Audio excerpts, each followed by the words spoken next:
अच्छा, दो तीन सवाल हैं एक ही साथ। हमारे एक दर्शक हैं सुधा जी की ओर से। वो कह रहे हैं कि एक तो एसबीआई बताइए, दूसरा आईटीसी और तीसरा आईओसी, इनका आउटलुक कैसा है? अब आउटलुक से आई थिंक जो ये पूछना चाह रहे हैं कि क्या इन लेवल्स पर फ्रेश बाय बनता है। आपने कई सारे दिग्गज स्टॉक्स बताए हैं, रिलायंस, उसमें एसबीआई भी शामिल था, तो क्या आईटीसी और आईओसी भी इसमें क्वालिफाई करते हैं? आईटीसी तो डेफिनेटली यस। और रही बात आईओसी की, आईओसी में सभी कुछ नहीं खरीदना है। उस चीज को ध्यान में रखते हुए आईटीसी को अगर रेटिंग करना है तो मैं 70% आईटीसी की तरफ दे दूंगी और रिमेनिंग आईओसी को 30, इस तरह से रहेगा। बट क्योंकि दोनों, एक काउंटर आपका अच्छा चलेगा ये पता है, एक काउंटर आपका स्लो चलेगा ये पता है, विच इज आईओसी। तो आईओसी में अगर आपके पास भरपूर समय है, आउटलुक पॉजिटिव है, आपके पास भरपूर समय है, तो आप अभी 145 पे खरीद के एक छोटा स्टॉप लॉस जो 15 रुपए दूर है, 130, उतना तो लगेगा, उससे कम में नहीं बैठेगी बात। लेकिन अगर आप ये संभाल पाते हैं तो आपके लिए टारगेट की एक्सपेक्टेशन 170 से शुरू होगी, जो कि लीड कर सकती है आगे 190 तक। तो टारगेट यहाँ भी अच्छे हैं, लेकिन थोड़ा कंपेरेटिवली आपका होल्डिंग होराइजन शायद बड़ा लग जाए। बाकी रही बात आईटीसी की, आईटीसी कंज्यूमर सेक्टर का स्टॉक है, और यस, सभी सेक्टर के मिला जुला करके, क्योंकि एक समय ऐसा आता ही है जहां पर सब चलते हैं, और ये समय शायद वैसा सही है। आज आपका डिफेंस भी बढ़िया चल रहा है वैसे। तो फिलहाल के लिए 290 के पास में ITC, long term horizon, good time to invest. Minimum आपकी टारगेट एक्सपेक्टेशन शुड गेट, मतलब कितना समय आप दोगे उसके वेरिएशन के हिसाब से 320 से 370 तो आता हुआ नजर आता है। समय आप समझ के चल लीजिए। वैसे तो जब चलना शुरू होते हैं तो उतना समय नहीं लगता, बट फिर भी 1 से 1.5 साल आप मान के चलिए। ठीक है, तो आईटीसी आप कह रहे हैं कि 320 से 370, आईओसी में 170 से 190, हाँ जी। यही और टारगेट है। स्टॉप लॉस आईटीसी का रहेगा आपका 270 का, और 270 इसका मतलब 130 का। 20 रुपये नीचे का आईटीसी में, और 130 रुपये का मतलब हो गया 15 रुपये नीचे आईओसी में, राइट?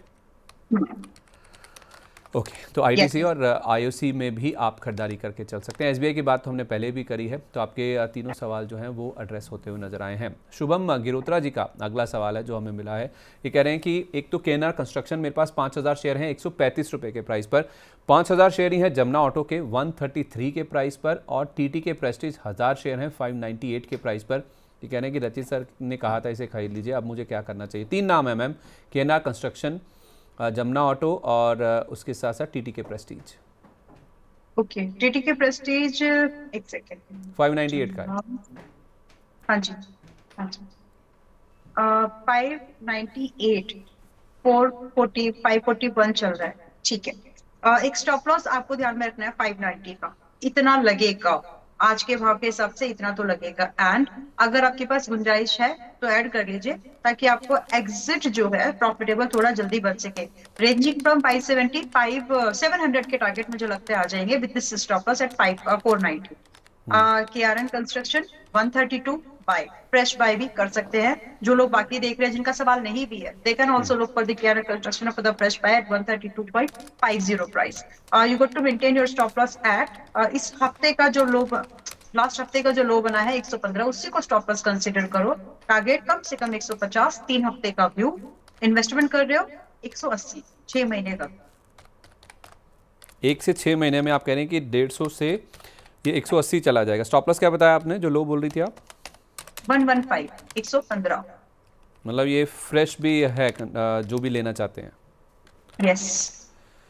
ओके, तो यहाँ पे खरीदिए आप केएनआर कंस्ट्रक्शन को, और 150 से 180, 150 शॉर्ट टर्म का, और 180 अगर आप थोड़ा सा मीडियम टर्म का टारगेट लेते हैं, यानी कि 6 महीने का व्यू देते हैं, और 115 रुपये का स्टॉप लॉस आपको रखना है। केएनआर कंस्ट्रक्शन में अच्छा यहाँ पे रिस्क रिवॉर्ड बनता हुआ दिख रहा है, यहाँ पर आप खरीदारी करके चल सकते हैं। और जो इसके बाकी साथ मैं 2-3 चीजें और जोड़ना चाहती हूँ। केयर एंड कंस्ट्रक्शन मतलब ऐसी कंपनी बन गई है 5 साल में, इज लाइक 40% नेगेटिव। 3 साल में भी लगभग 45% नेगेटिव रिटर्न। मतलब जो 5 साल से होल्ड करे उनको भी कुछ नहीं मिला, जो 3 साल से होल्ड करे उनका भी नुकसान है, जो 1 साल से होल्ड करे उनका भी 30-40% का नुकसान ही है। तो अब जाकर के ये स्टॉक अपने सेक्टर के मल्टीपल से आधा हुआ है। एक समय था जब बहुत महंगा था, तो मार्केट ने उसकी उस वजह से जो अच्छी खासी तोड़ाई करनी थी, जो पिटाई करनी थी, वो की है।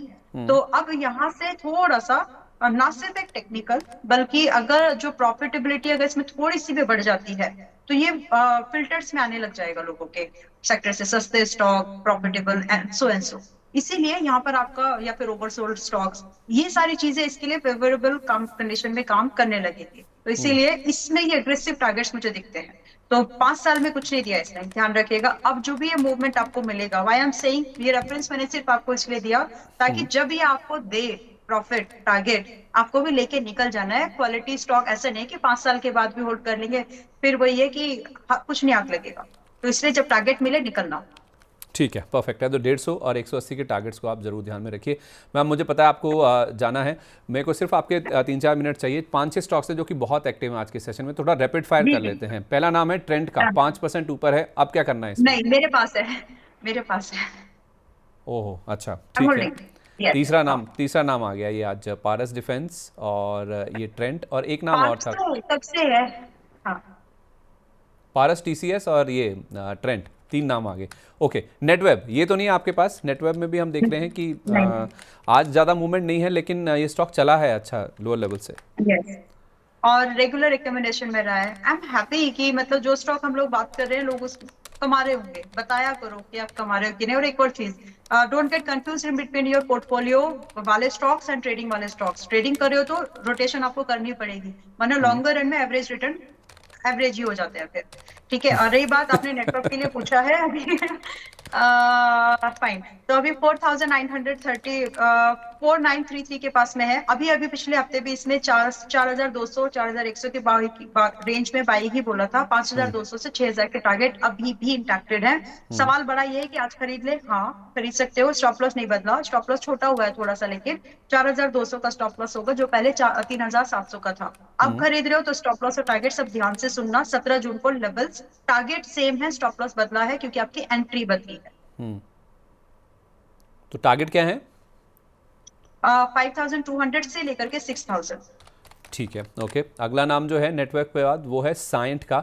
साइंट में इनके बायबैक की रिकॉर्ड डेट है आज, तो जाहिर सी बात है बायबैक से पहले का जो बाइंग इंटरेस्ट था वो थोड़ा सा हल्का हुआ है। साइंट में एंट्री करनी है क्या? ये अपॉर्चुनिटी है क्या? देखो आप रिस्क, यस, सीधा सवाल यस। और एक स्टॉप लॉस अभी के लिए आपको रखना चाहिए 805 का। अगर 805 निकला तो स्टॉक ऑफ रडार नहीं करना है। मुझे लगता है कि एक बार और डिप, ज्यादा से ज्यादा इसमें 750 तक ही बनेगा, वहां दोबारा खरीद लेना है। तो पहले तो स्ट्रैटेजी समझ लीजिए। अब इस कंडीशन में आपके जो टारगेट है, जब आप इसको 870 पर आज खरीद रहे हो, आपके टारगेट स्टार्ट होंगे 1000 से लेकर के 1110 तक के, कम से कम।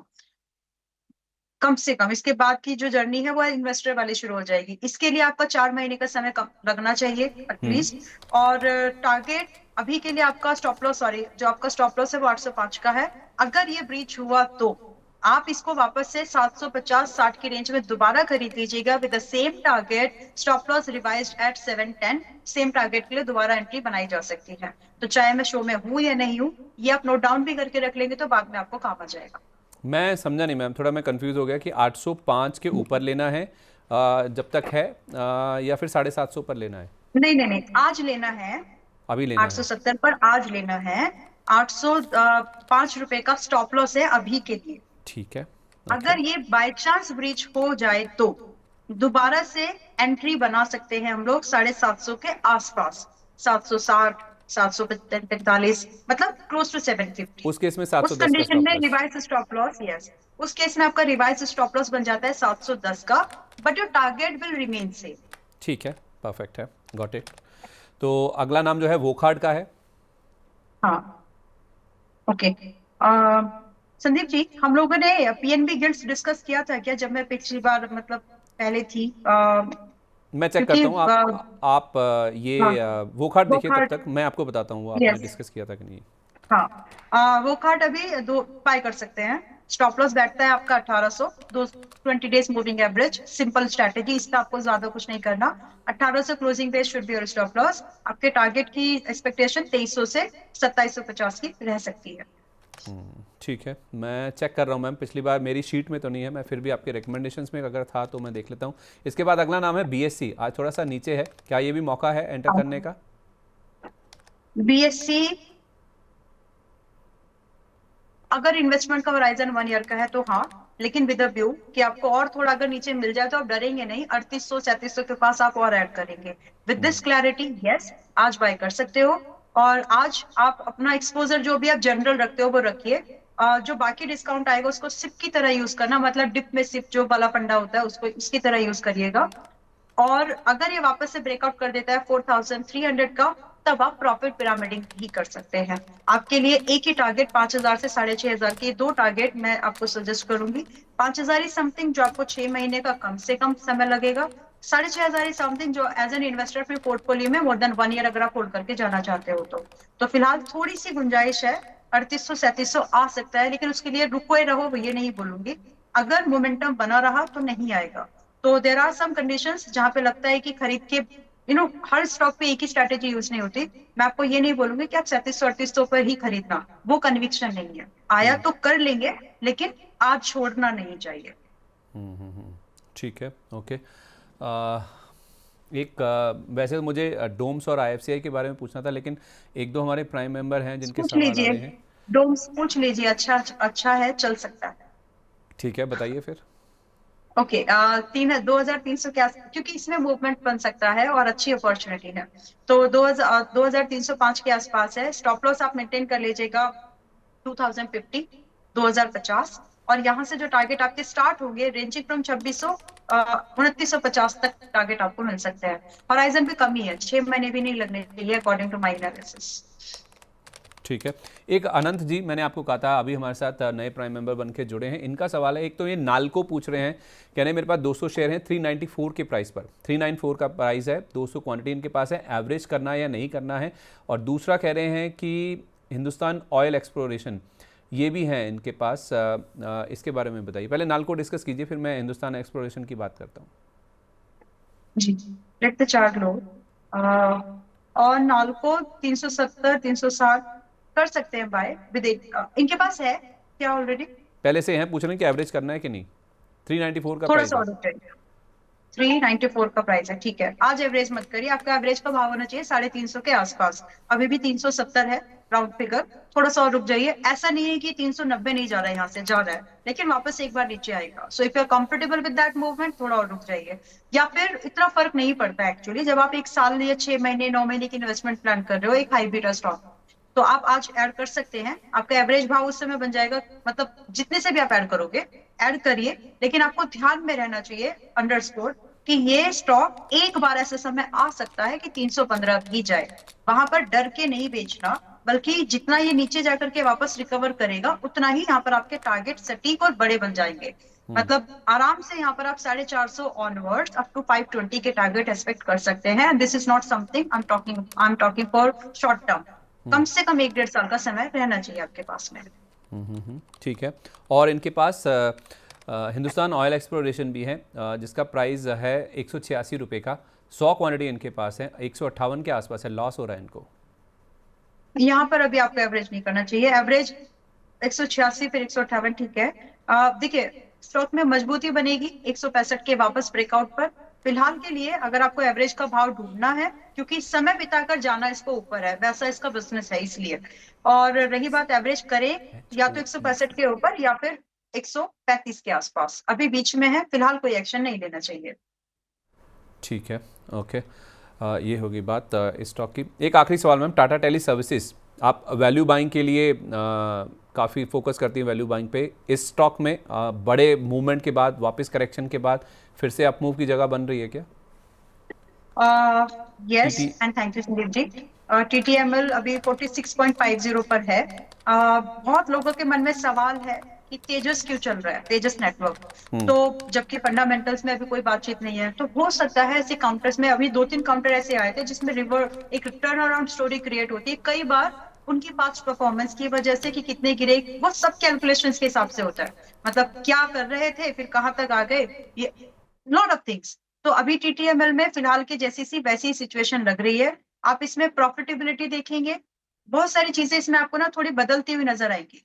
कंसिडरिंग दैट आज 46 रुपए 50 पैसे पर मुझे तो ठीक ही लग रहा है। मैं आपको सेम स्टेटमेंट बोलूंगी अगर ये 42 भी आ गया, सेम स्टेटमेंट में बोलूंगी आपको 41 भी आ गया, लेकिन अगर ये 38 के नीचे जाए तो मेरा स्टेटमेंट फिलहाल फॉर सम टाइम बदल जाएगा। बट आज तो आप इसको खरीद के जा सकते हैं with stop loss at 39 rupees. अगर आप ये 39 रुपीज का स्टॉप लॉस बड़ा है डाइजेस्ट कर सकते हो, you are able to see the target जो आपके कम से कम एक्सपेक्टेशन होनी चाहिए 55 एंड 62। ये दो टारगेट्स के लिए आराम से इसमें आज भी एंट्रीज बनाई जा सकती है। और एक स्ट्रेटेजी, जैसे ही ये आपका 50 के ऊपर निकल जाए उस समय उसके बाद लॉस नहीं लीजिएगा। आप एक काम कर लीजिए उसके बाद कि आप आराम से अपने स्टॉप लॉस को अपने ट्रेलिंग भाव को 44 पर ट्रेल करके रख लीजिए and then wait for the targets. तो इससे आपका ईज भी हो जाएगा और अच्छा मूवमेंट आपको कैप्चर करने में आसानी हो जाएगी। बाय कर सकते हैं। मतलब आप कह रहे हैं कि 46-47 पे भी लीजिए और नीचे में 42 तक भी लीजिए, कोई दिक्कत नहीं है। हाँ, मैं ये भी कह रही हूँ कि अगले हफ्ते भी इसमें बाइंग मिल सकती है आपको, मतलब हो सकता है कुछ लोग बाद में देखें, तो इसलिए रेंज दे दी है। ठीक है, तो अभी फिलहाल के लिए 39 का स्टॉप लॉस है जिसको मेंटेन करके आप इसमें खरीदारी करके चल सकते हैं। मैम सवाल तो बहुत सारे हैं लेकिन समय की कमी है। बहुत शुक्रिया अपना कीमती समय हमारे साथ शेयर करने के लिए। जिन भी स्टॉक्स को लेकर बातचीत हुई है, कोई डिस्क्लेमर? देखिए, ज्यादातर स्टॉक्स, जाते जाते एक स्टॉक है मैं रिकमेंड कर सकती हूँ, टाइम तो हो गया वैसे, बट ठीक है, लेट्स मैनेज। नहीं, हमारी तरफ से नहीं हुआ, आपको जाना नहीं, है। मुझे पता है बट मुझे थोड़ा सा भी गोकुल दास एक्सपोर्ट्स एक ऐसा स्टॉक है संदीप जी जो आज 737 पर है। मूवमेंट अच्छा बन सकता है, स्टॉप लॉस 650 स्ट्रेट है, काफी दूर है, लेकिन टारगेट 800, 920, 1000, समय 1 महीने से 6 महीने, और आराम से इसमें आपको बाइंग अपॉर्चुनिटी मिल जाएगी। मतलब रेंज समझ लेते हैं, ऐसे नहीं कि 1-2 पॉइंट की वजह से एंट्री मिस हो। 730 से लेकर के 745 तक भी सेम ड्यू है, बदलेगा नहीं, तो इसमें बाइंग अपॉर्चुनिटी ढूंढिए, अच्छा मूवमेंट बन सकता है। हैविंग सेड दिस, जितने भी स्टॉक्स पर बातचीत अभी की है या रिकमेंडेशन दी है, नंबर्स वगैरह, तो उनमें से किसी भी स्टॉक में मेरा कोई कॉन्फ्लिक्ट ऑफ इंटरेस्ट नहीं है। ट्रेडिंग एंड इन्वेस्टमेंट दोनों सब्जेक्ट टू मार्केट रिस्क है, रिस्क खत्म नहीं कर सकते लेकिन मैनेज जरूर कर सकते हैं, तो उसको मैनेज करते हुए काम करिएगा। पास्ट परफॉर्मेंस फ्यूचर में रेप्लिकेट होगी ऐसी कोई गारंटी नहीं है। जो भी डिसीजन ले अपने फाइनेंशियल एडवाइजर से पूछ कर ही लीजिएगा। Thank you so much.